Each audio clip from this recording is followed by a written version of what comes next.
Normally I would come here today and be breaking down the boxing match that happened this weekend. But the fight got canceled. Roll the intro.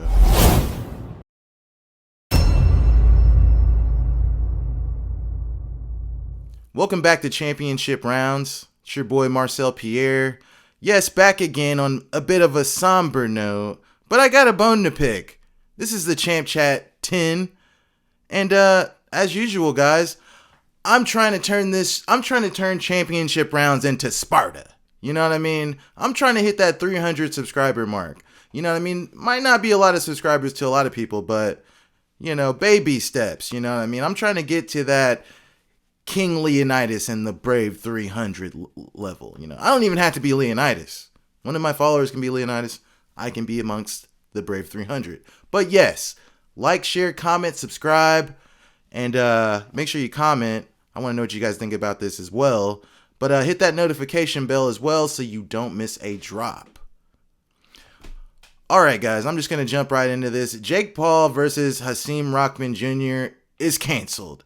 Last one from me. You have a saying that you put on fights every weekend. I don't know if you saw the news, but apparently not everyone can do that. The Jake Paul fight ended up being cancelled a week out from the bout. I wondered if you had any thoughts on it, and I know how much you love being asked about it. Nobody can do that. Nobody can do it. And, you know, I'm not going to sit up here and be happy or gloat that their fight fell out. I mean, both those guys, I'm sure, put in a lot of hard work and a lot of training to get ready for this fight, spent money to get ready for this fight. But I will say this. Just because you are an accountant here doesn't mean you know what the fuck goes on here. And doesn't mean that you can run a fight promotion company. You know, I think that Jake Paul probably needs to get some different people around him. If he's going to stay in the sport, he needs to be with guys that actually really know how to put on fights. What did you make of the whole his opponent was too big and I think they sold under $1 million in tickets and it cost $500,000 to turn the fucking lights on at MSG. That's what I think. Oh, not to mention the fact that hotel rooms in New York and transportation and everything else is very expensive. Yeah.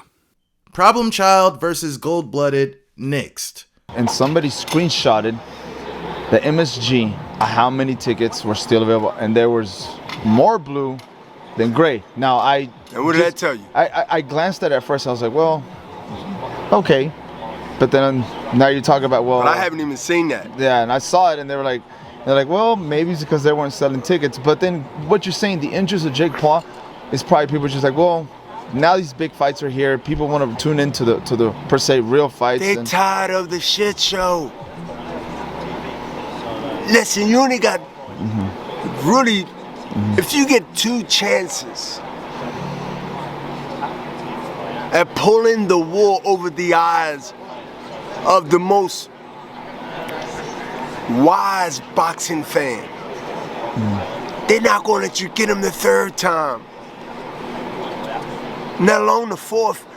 Can you understand that the gig is up? Like COVID has eased up to the point where you still have to be careful depending on who you listen to and believe. Yeah. But if you look around, I see no one with a mask here. No one is paranoid. No one is walking around holding their breath for 20 minutes like they turning blue. That is the same thing as I'm saying about the entertainment that's been entertaining people that's bored, stuck in a house, looking for some type of content. They don't care if it's 2 turtles racing. The proof is in the ticket sales. They're not selling and they're not buying. When they're not buying, you will not sell and you cannot sell. So now you have to bail out with the blame game mentality. Come on, Jay. Don't have them start calling you fake Paul after you being Jake Paul. It's over. Come on, you done well in that hustle. The hustle is over. As I mentioned before, I got a bone to pick. I was excited for the fight. I'm a mark. I'm a combat sports junkie. Okay? I was intrigued. The guy has taken out Ben Askren and and Tyron Woodley, and we'll get to that. And then he's supposed to fight a real boxer. I was on board. And now I'm just disappointed. I am really damn disappointed. But the first thing I'm going to break down, I'm going to break them down individual. I'm going to go from Rahman to Paul. And then I'm going to get the hell out of here. Hasim Rahman Jr. Hasim Rahman Jr. As I learned that's how he says his name. Regardless, you saw the dollar bills and signed on the dotted line, knowing damn well you weren't going to put the prerequisite training in and the weight cutting in to honor that contract. And you know what I mean? I just don't get it. I don't get it. It's embarrassing. It is embarrassing. Very unprofessional. You wanted the money fight? You didn't want to put in the work. Newsflash. Hasim Rahman Jr. is not a heavyweight. He's not. He's just lazy. And I can say that. I mean, I'm not saying like I'm like not a lazy person. I can be pretty lazy. But I'm not a professional athlete either, am I? I wish. You know what I mean? I wish. But again, he's not a heavyweight. He's sitting there cutting weight to get down to cruiserweight, 200 pounds. And does he look drawn out? Does he look sucked in? No. How many people have you seen making weight and they look like they're on death's doorstep? Now, those guys are probably cutting a lot of weight, but guys don't typically look very healthy, on the scales. Hasim Rahman Jr. looks like he's healthy as a fucking horse. It looked like he won't even need to rehydrate. That's what he was looking like. Now, I'm not him, and I don't know, but you can look at the man's physique and just automatically tell that he is not a heavyweight. Hell, if he was a heavyweight, the thought of being at cruiserweight wouldn't even be possible. Alexander Usyk unified all the world titles at cruiserweight and then moved up to heavyweight and beat Anthony Joshua. Imagine Usyk versus Paul at cruiserweight. Crazy, right? Anyways, so Rahman, you signed on the dotted line. You didn't make the weight. You do a mock weigh-in where you weigh in at 206.5 pounds or something like that. On August 5th at 4:10, and the weigh-in is 206.6. 206.6. 206.6. And you're like, oh, well, I can get down to 205 like the New York Athletic Commission said. No, what did the contract say? The contract said 200 pounds. We'll get to Jake's side of this here in a second. But come on, man. Your dad was a former world heavyweight champion. Took out Lennox Lewis. You just don't have the hunger. I mean, you got the hunger to eat and fight at heavyweight and not really work hard to fight at a more suitable weight class for yourself. I'll give you that. But you went to private school. You've never had to want for anything, as you eloquently put at the press conference. So where is the hunger? The best boxers, hell, even the best MMA fighters have very, very humble beginnings. Look at Jose Aldo, the favelas in Brazil. Look at Gervonta Tank Davis, Baltimore. I can keep going back and forth. Conor McGregor, Floyd Mayweather. Again, so what I'm saying here is you didn't have the hunger instilled in you when you're coming up. I feel like you're just boxing because your dad boxed. And yeah, you were undefeated before Mackenzie Morrison, and you were winning that fight. I'll give that to you. But I don't think you're all the way in. You're not all the way in, because if you were all the way in, this shit would have been very fucking important to you. And I'm sure it is. I'm sure it was, rather, since it's canceled. But this would have been so important to you that you were going to check every damn box. And you failed to do that. You failed to do that, and you gave Jake Paul a way out. Now let's move on to Jake Paul. Jake Paul got his way out. But he got his way out because the contract that he presented to Rahman Jr. had a 10-pound rehydration clause. Cruiserweight for a guy that last fought at heavyweight and weighed in at 224 pounds like a month ago or something like that. Not a long time ago.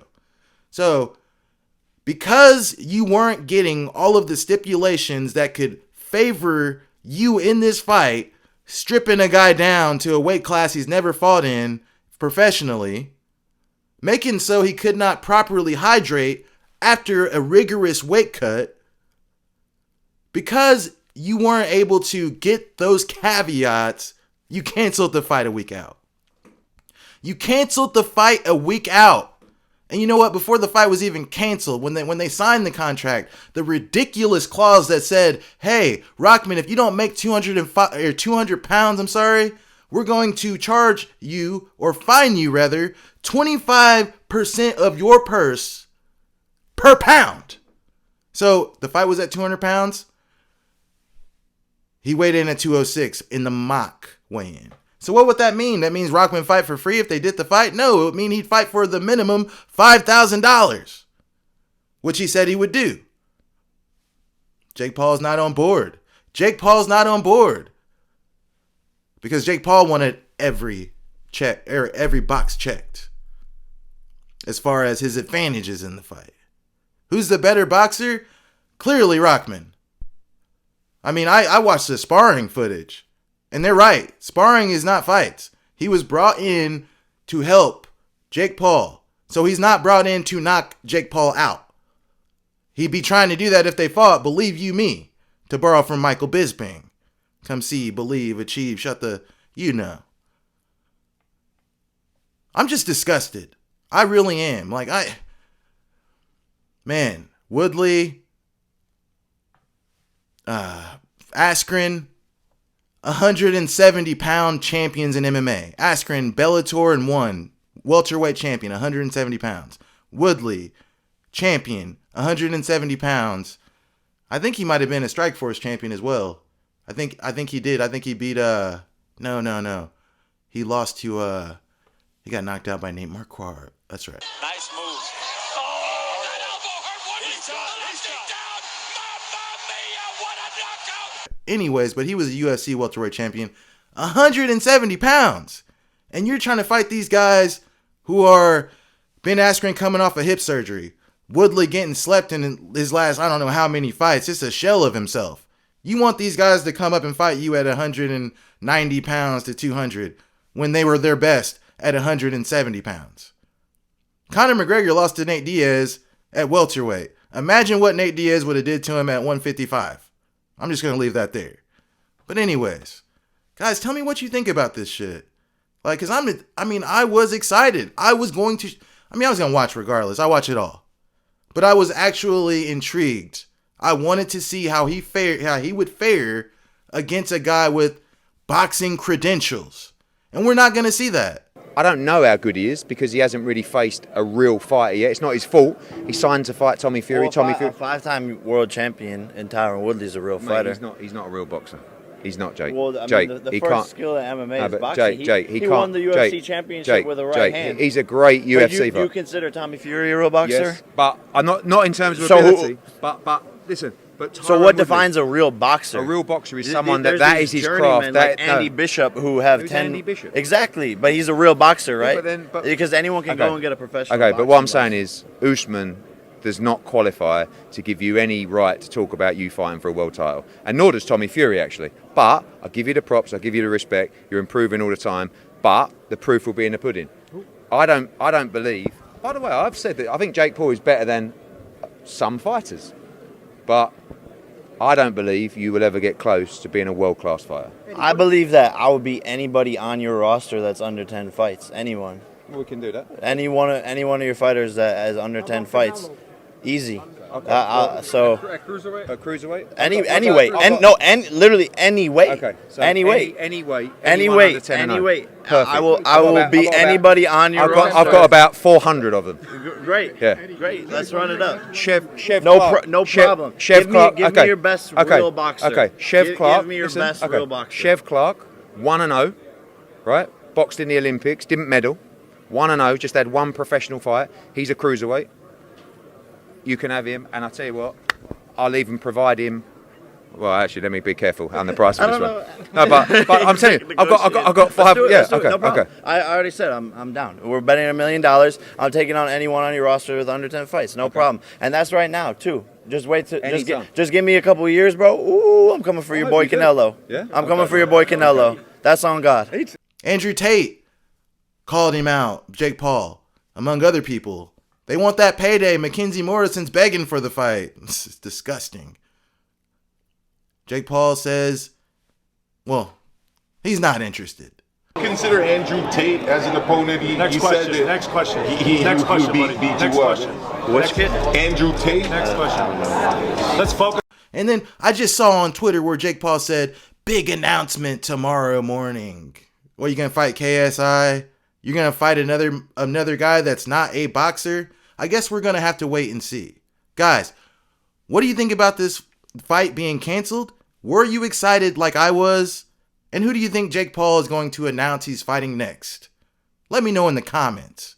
And while you're at it, like, share, comment, subscribe, so we can turn champ rounds into Sparta. 300 baby steps. That's it for me. I'm kind of pissed, so I'm out. Stay frosty.